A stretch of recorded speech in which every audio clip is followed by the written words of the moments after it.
Hello, Year 11. We are looking at further motion concepts. That's the 2.16 booklet. There's a rugby tackle on the front cover.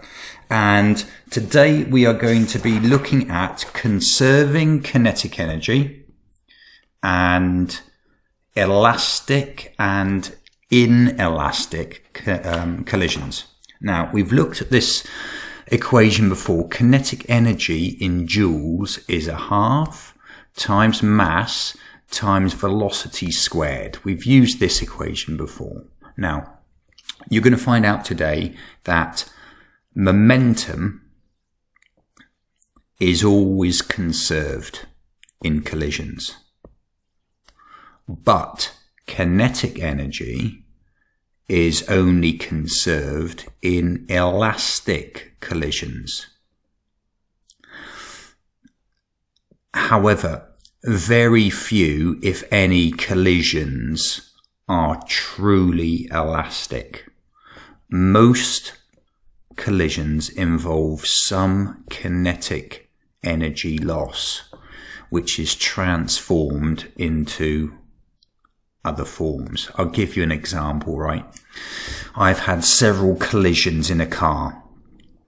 Some of the kinetic energy, the movement energy of my car, yes, it moved other things. It moved other cars forward, but some of that energy was transformed into sound and into heat. So it's not a truly elastic collision. This is the page that we are on. What I am going to do is put into Google these three words here: inelastic collisions animations. I would have a look at this video. It explains the difference between inelastic and elastic collisions quite well. Not perfectly, but quite well. And then we are going to go on to this website here, Walter Fendt. And I'll go through that in a second. So there's Google. I've put in inelastic collisions animations. That's the video that I would have a look at. And then we're going to have a look at Walter Fendt, which is this one right here. And we're there, okay? Elastic and inelastic collisions. So I'm just going to pause for a second and I'll be back. Let's just have a little look at this now. Inelastic versus elastic collision. So inelastic would be the collisions are mushy, like splodge. That would be like a car crash, okay? Whereas elastic collisions are super bouncy. The closest that you're going to get to that would be when a snooker ball hits another ball. The first one stops dead and all of its kinetic energy are passed on to the next ball, which moves off. In a perfectly inelastic collision, the objects stick together and end up sharing a new velocity. The objects get deformed, they change shape. Classic car crash there. And kinetic energy is lost. It's converted into heat, light, and or sound. Now, in a perfectly elastic collision, the objects bounce off each other perfectly, and the total kinetic energy stays the same. Okay? Don't worry about that. Oh, well, let's now go back to the website and have a look at an elastic collision.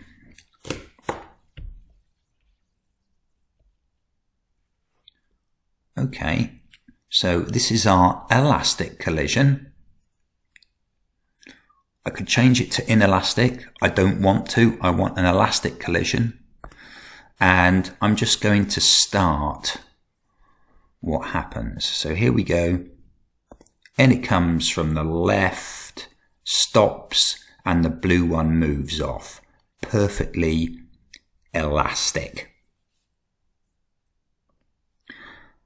Let us now have a look at not an elastic collision, but an inelastic collision. So we reset. It's now inelastic. So what's going to happen is this. The red wagon is going to come in from the left-hand side. It's going to clamp onto the blue one, and they're both going to move off at a slower speed. Obviously, the blue one here is at a standstill. The red one is going to come in from the left. It's going to crash into each other. And then they're both going to move off, but at a slower velocity. So here we go. This is inelastic. Clamp on and both move off at the same slower velocity. Okay, now we're going to do some calculation work. Right, we are looking at an elastic collision to start off with. Let us have a look at question 1. Is momentum always conserved? I'm going to do the calculations up here.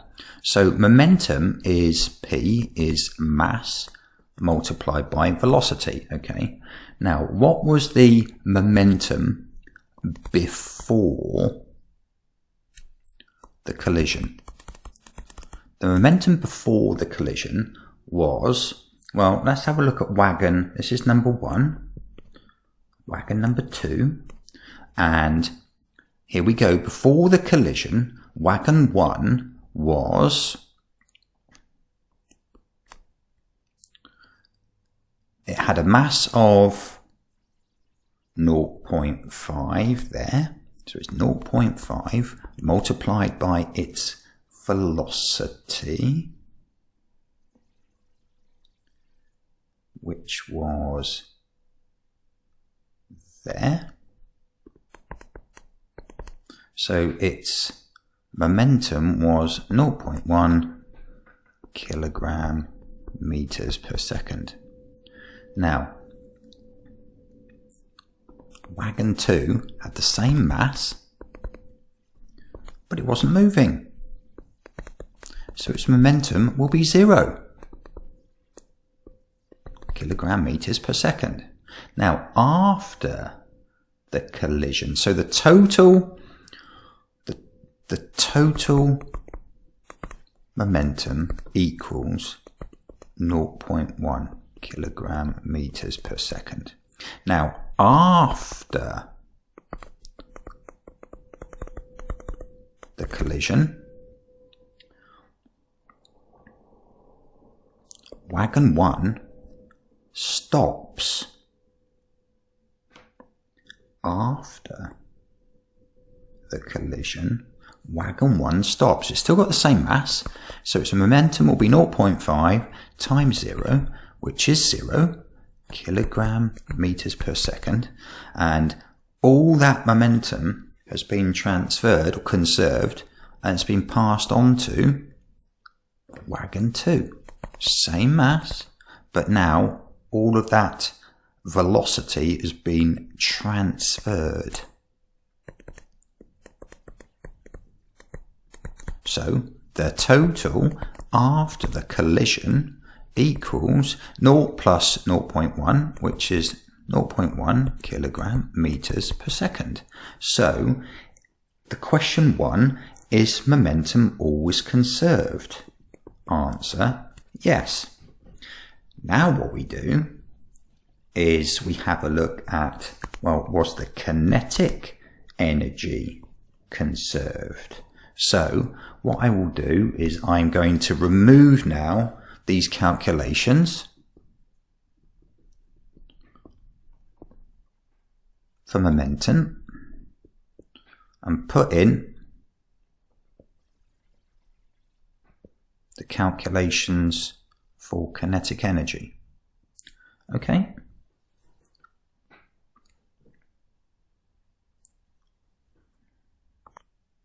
So kinetic energy is given by a half mv squared. Now, before the collision, the only wagon that was moving was the red one. Okay, so kinetic energy equals a half times the mass, which is 0.5, times by 0.2 squared. And if we work that out, it gives us 0.01 joules. Okay, remember, the blue wagon before the collision wasn't moving, so its kinetic energy was 0. So the total kinetic energy before the collision is that. Now let's work it out afterwards. After the collision,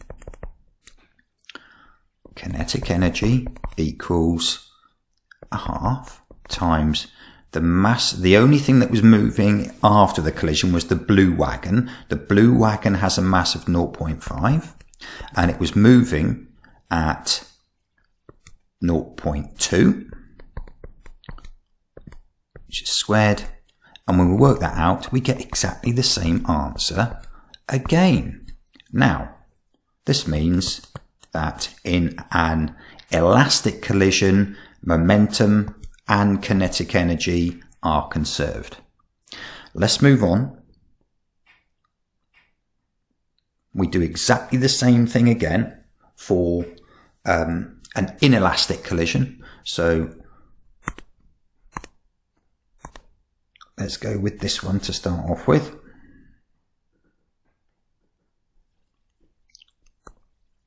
Before collision, momentum equals mass times velocity, and that equals, the only one that was moving was wagon 1, so that's the only one that we need to conserve ourselves with. 0.5 times 0.2, and that equals 0.1 kilogram meters per second. After the collision, did you notice that both wagons were combined and they were both moving at a slower pace? So we have got now 1 and 2.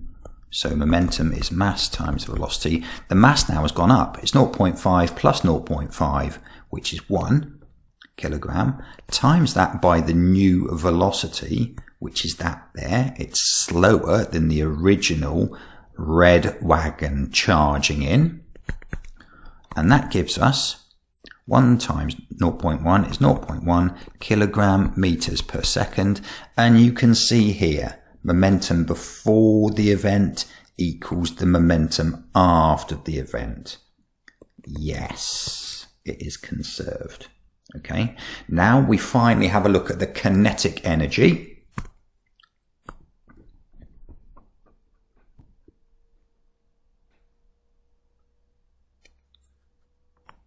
Okay, is kinetic energy always conserved in an inelastic collision? So, before collision, remember we're looking at kinetic energy here. Okay, before the collision, we have KE equals a half times by, remember the only wagon that was moving at the start was the red one. So it is a half times 0.5 times 0.2 squared. And that gives us a value of 0.01 joules. Okay. Now after the collision, kinetic energy equals a half times the mass times the velocity squared. Now the mass has gone up, but the velocity has gone down. They're both traveling at 0.1, which needs to be squared in this equation. And when you do that, you get 0.005 joules. So the kinetic energy before the collision was 0.01. After the collision, it's gone down. This is because some of the kinetic energy in an inelastic collision has been lost as heat and as sound and possibly as light. Now, what I'd like you to do is read these instructions, because for question 3 and question 4, you are going to go onto that website and you are going to complete the boxes and calculate the momentum and calculate the kinetic energy with different masses and different velocities. You put in the values, you see. So the boxes that you are going to write into, there's 1 box, 2 boxes, 3 boxes, 4 boxes, and then the 5 boxes here. Then you press start, and then you work out the momentum and kinetic energy for an elastic collision. And then you do exactly the same for an inelastic collision. The conclusion. Elastic collisions. Both momentum and kinetic energy are conserved. In inelastic collisions, momentum is conserved, but some kinetic energy is transferred into sound, heat, and possibly light, if the objects are moving very, very, very, very, very quickly. Okay, that's the end of this lesson. Well done.